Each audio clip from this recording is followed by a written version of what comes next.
need to tell you something before I lose my nerve.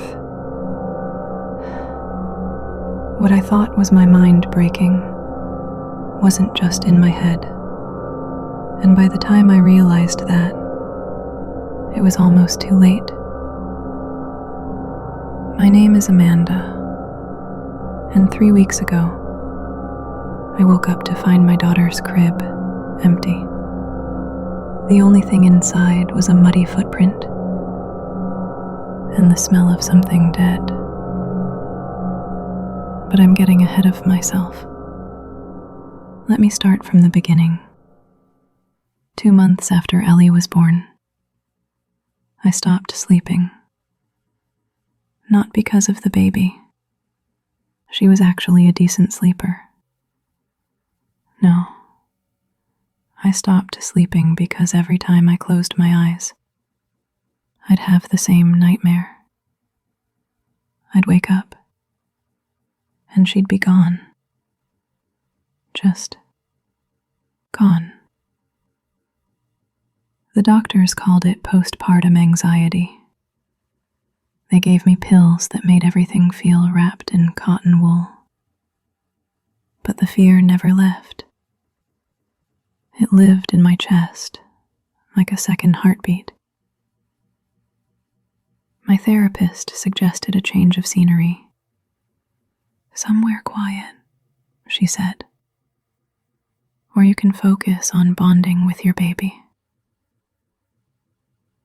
So I drove to my parents' old cabin, 5 hours into the Cascade Mountains, where cell service dies, and the trees grow so thick, they swallow the sky. I should have turned around the moment I saw it. The cabin looked wrong, like it had been waiting for someone. The windows were dark, not just dark, but black, like they were full of something other than shadow, and the forest around it was too quiet. No birds, no wind, just this heavy silence that made my ears ring. But I was desperate, and desperation makes you ignore warning signs. Ellie started crying the moment I carried her inside. Not her normal cry. This was different. Panicked. Like she could sense something I couldn't. Yet. I spent the first hour trying to calm her down, walking her through rooms that smelled like damp earth and rust. That metallic smell you get when you taste blood.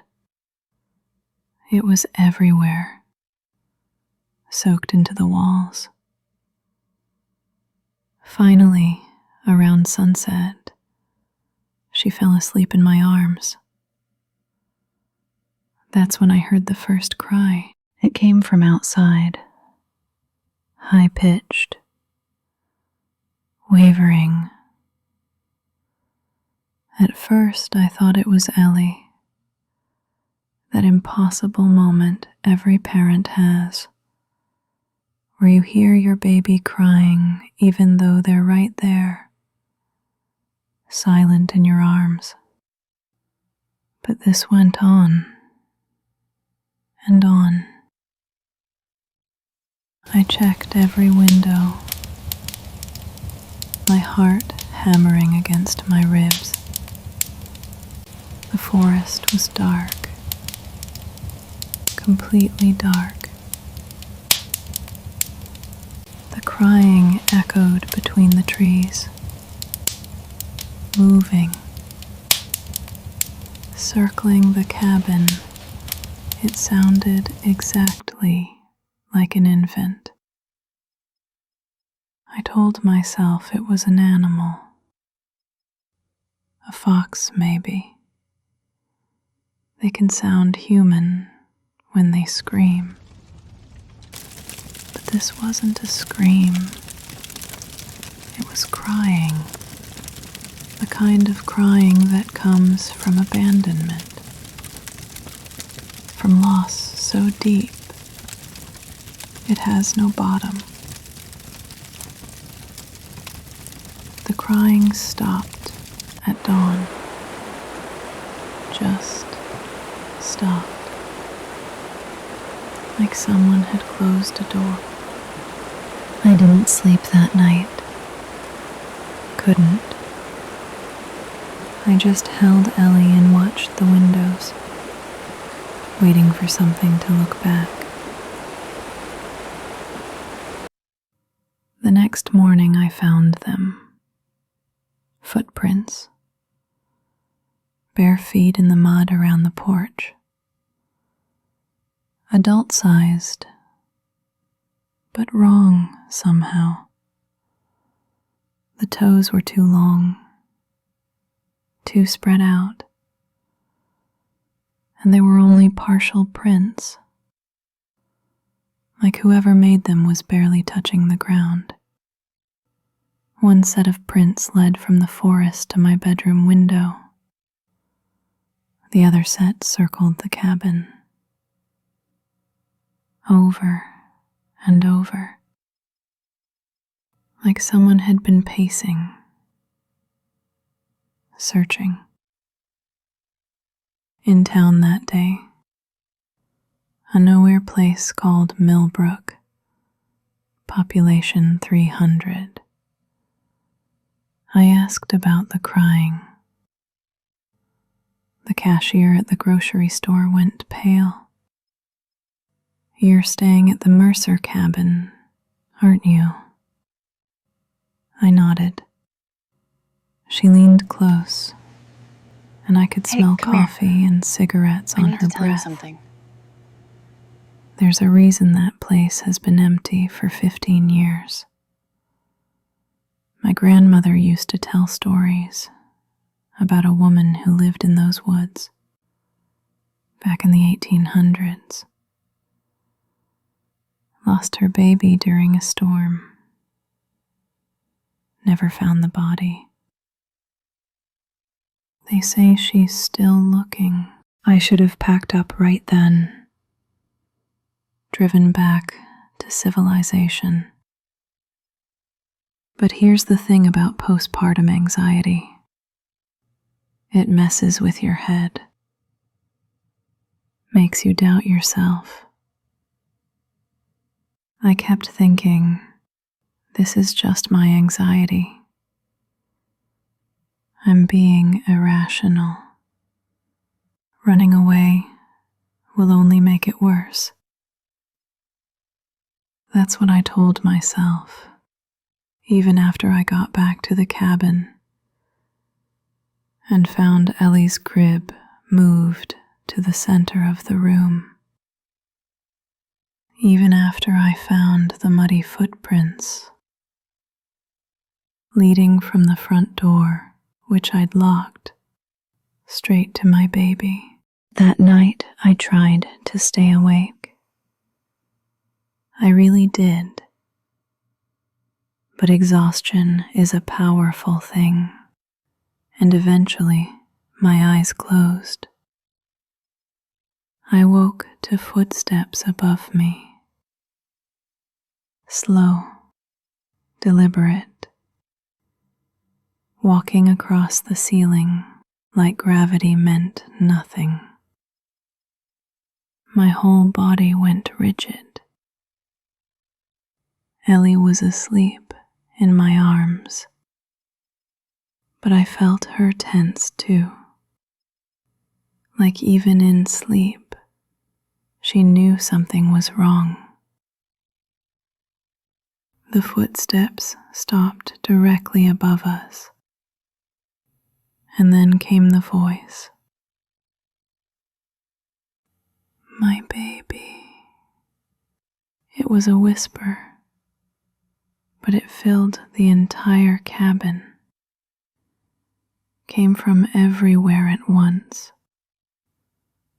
Sad, so impossibly sad it made my chest hurt. My baby. Where's my baby? I don't remember deciding to look up, but I did. And there, pressed against the ceiling like something pinned to a board, was a woman. Her hair hung down toward me, long and wet and dark. Her dress was rotted, clinging to a body that was too thin, too bent. She was staring at Ellie. Her eyes, God, her eyes were empty. Not just empty, hollowed out, like someone had scooped out everything that made her human and left only the grief behind. She reached down toward us, her arm extending impossibly far, fingers stretching like they wanted to touch my daughter's face. I screamed, grabbed Ellie and ran, crashed through the front door into the night. The forest was pitch black. I ran blindly, branches whipping my face, roots trying to trip me. Behind me I heard it. Not footsteps. Something worse. The sound of something crawling. Fast. Getting closer. Give her back. Give her back.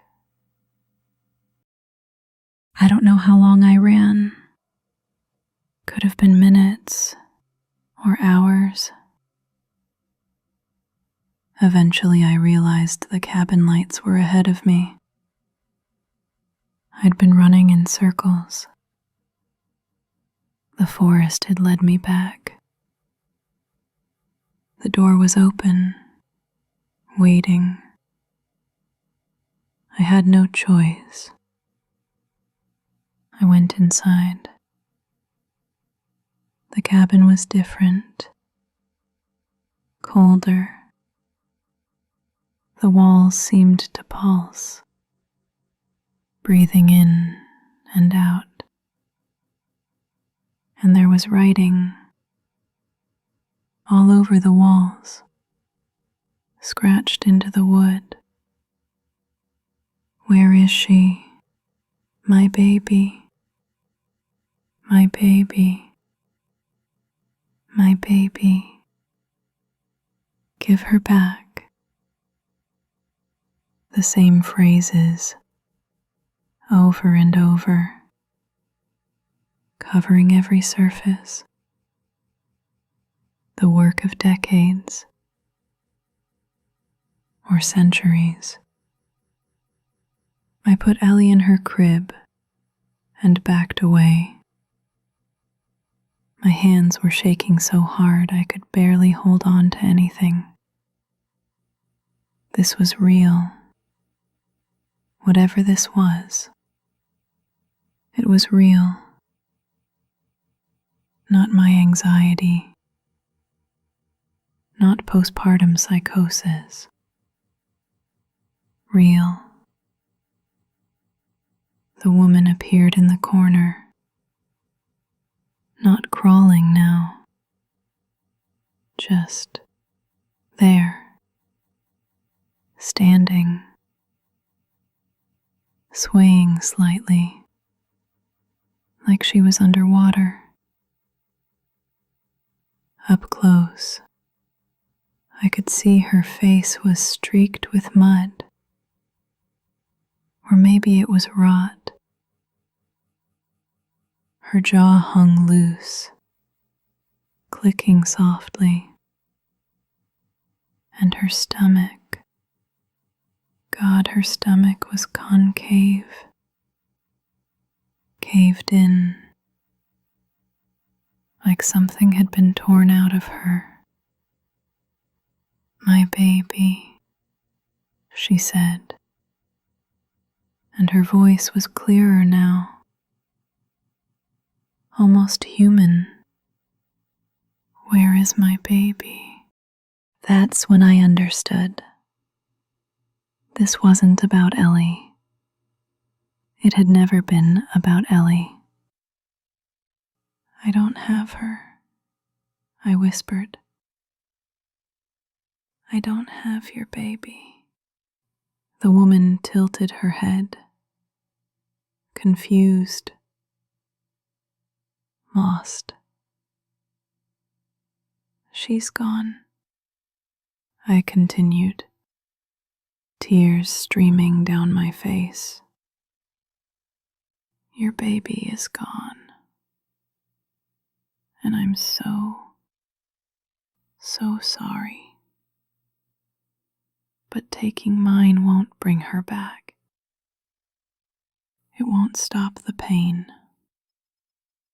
For a moment, just a moment, something flickered in those hollow eyes. Recognition, understanding. But then she screamed, a sound so full of rage and grief. It shattered the windows. The cabin shook. Ellie started crying, terrified. The woman lunged forward, and I did the only thing I could think of. I grabbed Ellie and ran to the back room. The room where my mother had kept all the old photo albums. Frantically, I tore through boxes until I found what I was looking for. A news clipping from 1887. Local woman drowns searching for missing infant. Body found in Miller's Creek. Child never recovered. Miller's Creek. I knew that place.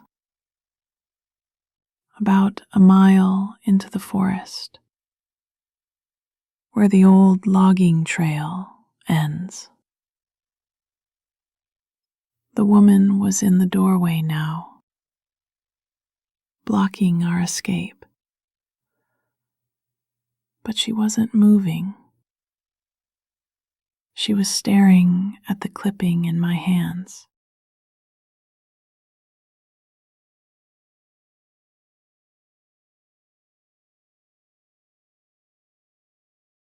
"I can help you," I said.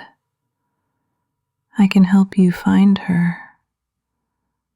But you have to let us leave. Please."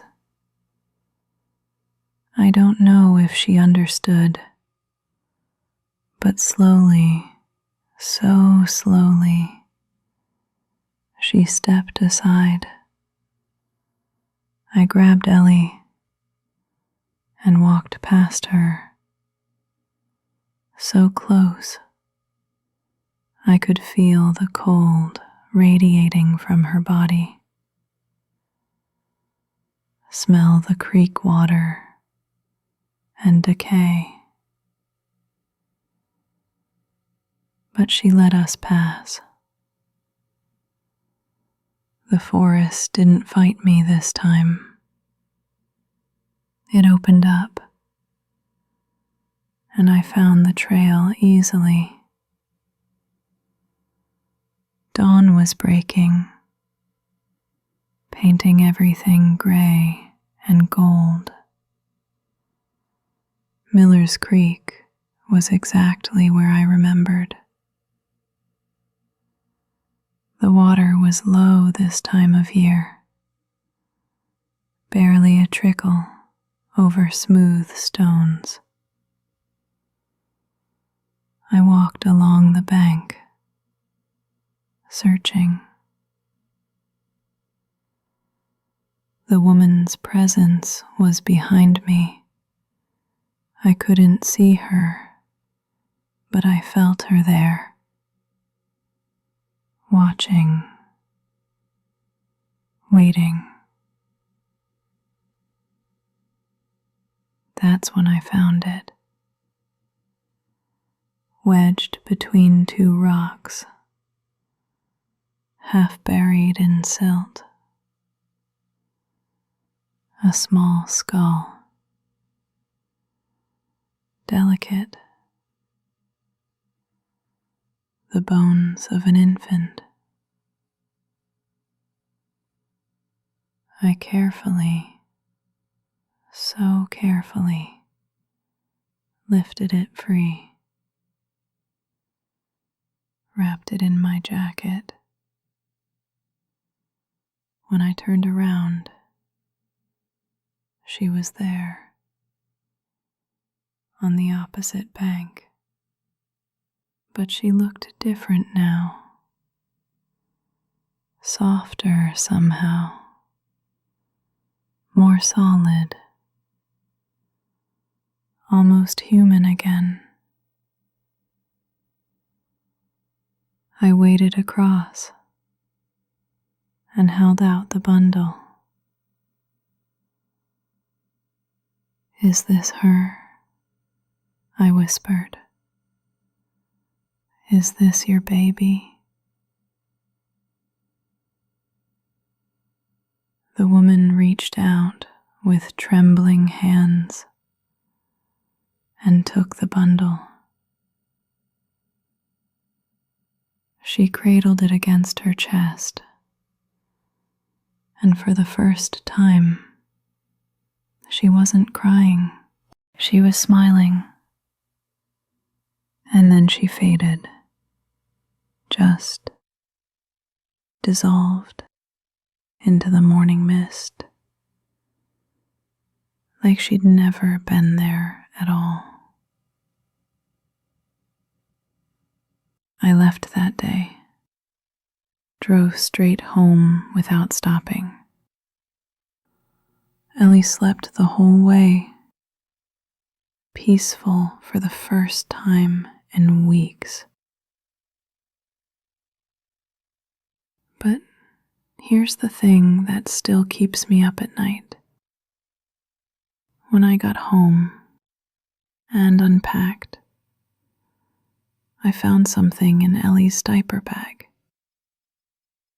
Something I definitely didn't pack. A small, rotted blanket. The kind you'd wrap a baby in, and it smelled like creek water. I burned it in the backyard, watched it turn to ash. But sometimes, late at night, when Ellie is crying and I'm walking her through the dark house, I catch that smell again. Damp earth and rust. And I wonder, did I really help her find peace? Or did I just invite something worse into my home? Last week, I found muddy footprints in the nursery.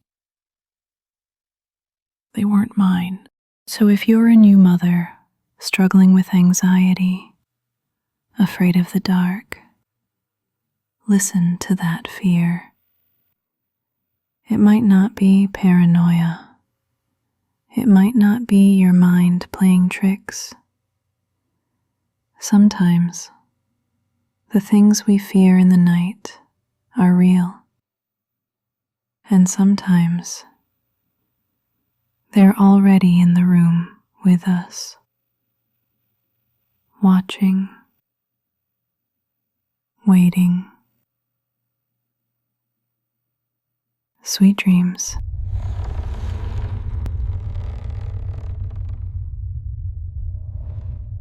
If you enjoyed this story and want to support our channel, please subscribe, like, and leave a comment.